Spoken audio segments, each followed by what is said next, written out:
Welcome back to Jane's Stories of Life. Today I've been thinking, just as many of you have, about the death of Richard Smallwood, the wonderful musical giant that we had that produced so many wonderful sounds of faith and hope and just so many sounds of inspiration. Music is such an uplifting, spirit-lifting experience. It's meant a great deal for me in my life. I've been a part of church choirs. I don't have a wonderful voice. I'm never going to be a soloist. I just enjoy singing, and songs inspire me. The cover on this video, Songs of Faith. I'm a scrapbooker, and years ago I made this little scrapbook. This opening is A to Z, my testimony. I have a testimony. My years of teaching kindergarten, I did a lot of things with an ABC theme. And so for this particular book, I had the letters of the alphabet, and in each page I had words, titles of songs. For instance, on these two pages, which I don't know whether you can see that well or not, the K page, keep your hands in the hands of the man who stilled the waters. And the L page, look where he's brought us from, and leaning on the everlasting arms. And what I did was, for each letter, I found pictures that kind of went with that one. This one is Oh Happy Day, and Only What We Do for Christ Will Last, and Precious Lord Take My Hand, and the Potter's House. And so you see, in each case, I tried to find photographs that somehow related to those songs. I did the book in all 26 letters of the alphabet. I love this little book, and several people that I know that were scrapbookers did something similar. I loved it so much that I scanned the pages and had it made into a hardcover book. So the same pages that you saw there are now on the pages of this book. And this one,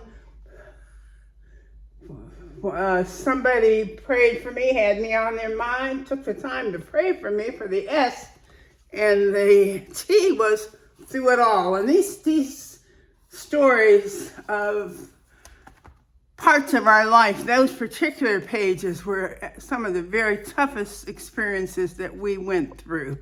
And so, either whichever form the books are, whatever format I used, same pages, same inspiration, and so forth.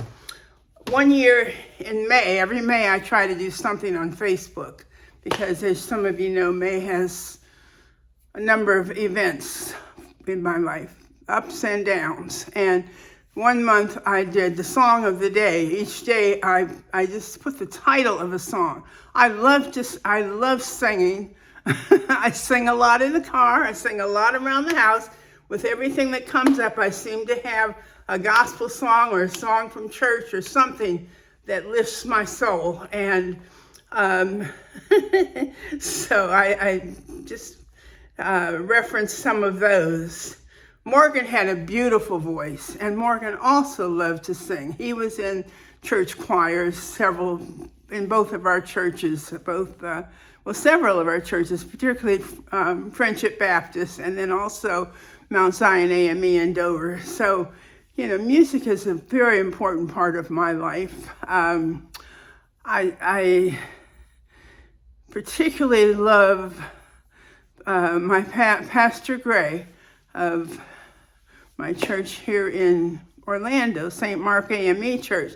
Pastor Gray will break into song in a heartbeat, and he has a wonderful voice. I really enjoy that part of the service whenever he just impromptu breaks into song, because I do the same. One story I share about Morgan and his singing. As I said, he liked to sing, and he was in the uh, Voices of Thunder at Mount Zion with Joanne Brown, who was a wonderful Joanne. I love Joanne's piano. I love Joanne's directing. But there was one night when Morgan had a medical episode of extremely low blood sugar. I had called the ambulance. I was waiting for them to come because his blood sugar was something like 53, and I heard him singing. It happened to be his birthday too that day. He happened to be singing "Swing Low, Sweet Chariot, Coming Forth to Carry Me Home." And I thought, Morgan, I love that song. I love hearing you sing, but not today. I don't want you checking out tonight on your birthday.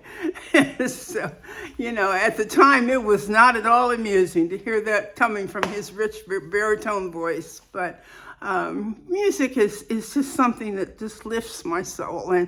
And so today, as I've been thinking the last few days with so many things about Richard Smallwood, Jesus is the center of my joy, and certainly total praise, and I love the Lord.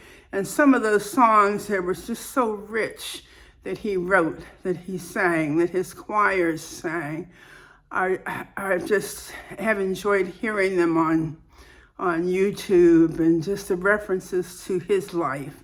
I also enjoyed, the music of the old songs of James Cleveland and some of the early songs of Yolanda Adams. She sang one night at Delaware State when she was just kind of beginning. She was still teaching music in D.C., but she was going around doing a few kind of concert tours, not really concert, but performances.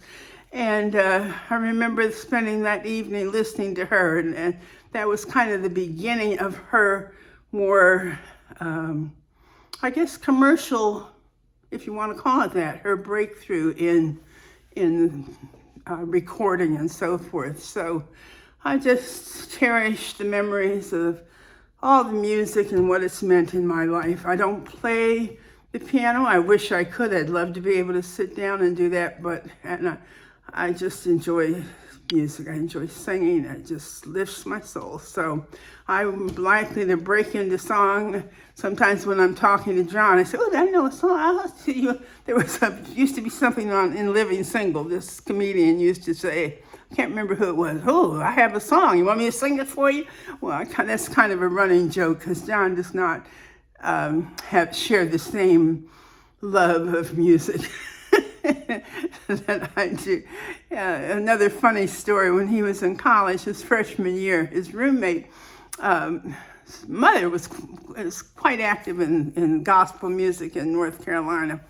And John he just never got into music. So Andre said when he would listen to, music service on Sunday morning, he said he thought John might have been, maybe not the devil, but he said he never met a black person who didn't love gospel music. Well, John was that person. So anyway, I just wanted to share today. I woke up this morning. I often wake up with a song in my heart, and today I said, let me share these thoughts today. So cherish your memories and pass them on.